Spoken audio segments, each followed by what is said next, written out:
Welcome back to another SCP reading, dear researcher. Today we'll be reading SCP-224, Grandfather Clock. Now without further ado. Item number SCP-224, Object Class, Euclid. Special Containment Procedures. SCP-224 is to be stored in a soundproof enclosure with acoustic destructive interference nodes. Nodes must be replaced on a weekly basis by remote means, due to the erratic nature of SCP-224's effects. Non-Class D personnel are not to enter the enclosure.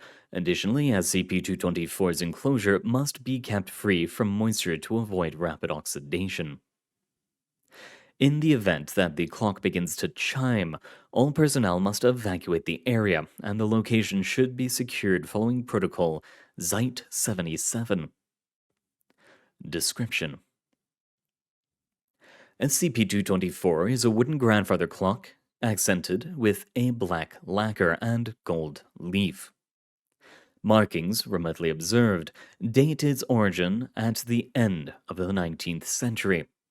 Though internal examination of its components has been done, the density and construction of its gears makes method of function impossible to interpret. The hands of the clock do not move with any known consistency, though the tendency seems to be generally clockwise. Additionally, chimes occur at non-regular intervals, ranging from approximately 1 minute to several months. To further complicate matters, the numbers on the clock also have a tendency to move and shift, though they generally retain ascending order. Each chime has an anomalous acoustic signature that causes a drastic localized temporal acceleration. People and objects in range of the sound begin to age. The amount of time is not consistent, with the chimes ranging from essentially inconsequential amounts to several years, though the amount aged during any single event is consistent for all objects within the field of effect. SCP-224 was originally found in the Redacted antique shop and purchased by Mr. Redacted as a gift for his wife. When brought home and wound, the anomalous properties were noticed though not acted upon, both apparently considering the object broken. Their bodies were discovered in their collapsed home 2 days later, aged significantly. Foundation personnel monitoring Redacted took interest, and SCP-224 was subsequently recovered.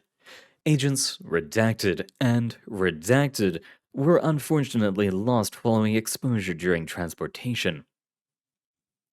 Any instances of SCP-224 retaining any numeric pattern for an extended period should be reported to previously Dr. Simmons, now Dr. Locke.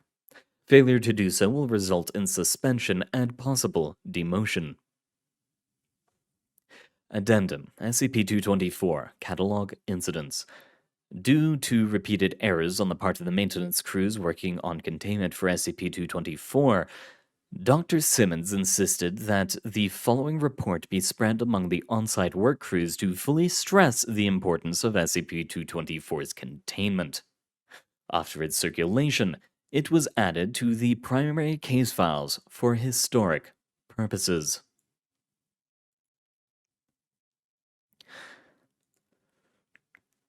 Today I had the pleasure of informing Agent Redacted that he is to be given retirement pay and is free to leave active duty as of this evening.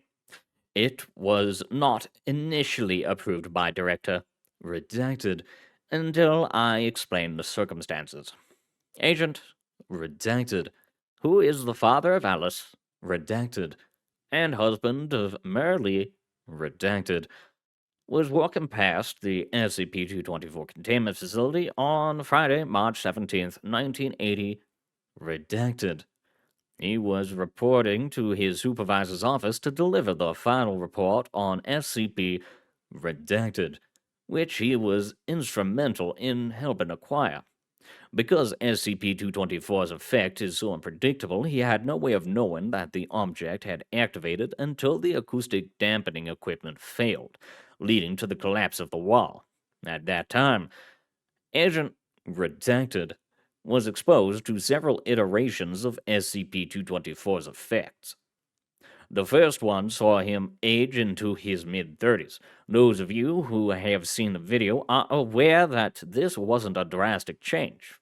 However, by the second exposure, he was now well into his 40s.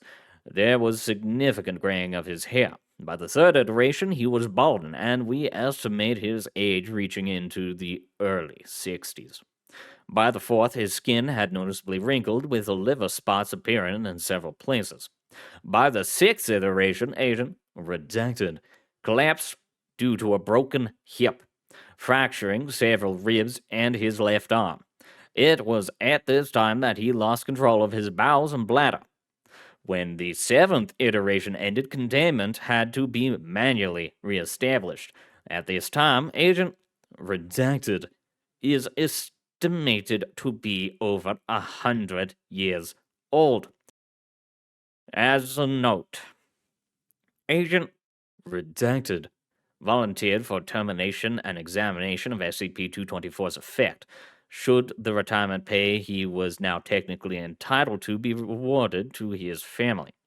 I heartily thank Director Redacted and Agent Redacted for giving us this opportunity to study SCP-224's effect.